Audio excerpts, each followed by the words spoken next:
ഇതാണ് ഈ വീടിൻ്റെ സെക്കൻഡ് ഫ്ലോർ. ഒരു വാച്ച് ടവർ ഏരിയ ആയിട്ടാണ് ഈ ഫ്ലോർ യൂസ് ചെയ്യുന്നത്.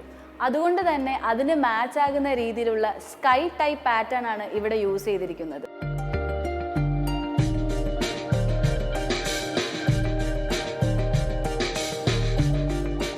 ഈ ഫ്ലോറിൻ്റെ 4 ചുറ്റിലും യൂസ് ചെയ്തിരിക്കുന്നത് ബുള്ളറ്റ് പ്രൂഫ് ഗ്ലാസസ് ആണ്.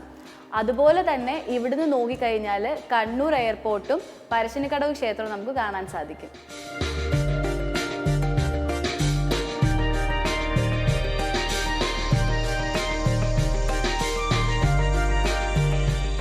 ഈ വീടിൻ്റെ ബേസ്മെന്റിലാണ് സ്വിമ്മിംഗ് പൂൾ ഏരിയ ഒരുക്കിയിരിക്കുന്നത്. ഒരു ജംഗിൾ ഫീൽ ആംബിയൻസ് കിട്ടുന്ന രീതിയിലാണ് ഇത് ഇവിടെ ഡിസൈൻ ചെയ്തിട്ടുള്ളത്. ഈ സ്വിമ്മിംഗ് പൂളിൻ്റെ അടുത്തായിട്ട് ഒരു ബേബി സ്വിമ്മിംഗ് പൂളും അതുപോലെ ഒരു ഷവർ ഏരിയയും കൊടുത്തിട്ടുണ്ട്.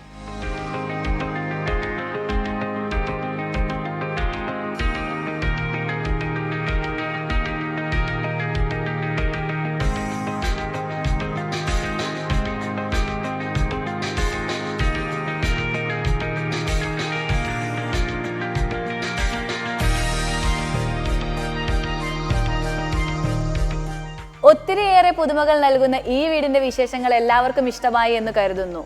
മറ്റൊരു വീടിന്റെ വിശേഷങ്ങളുമായി അടുത്ത എപ്പിസോഡിൽ വീണ്ടും കാണാം.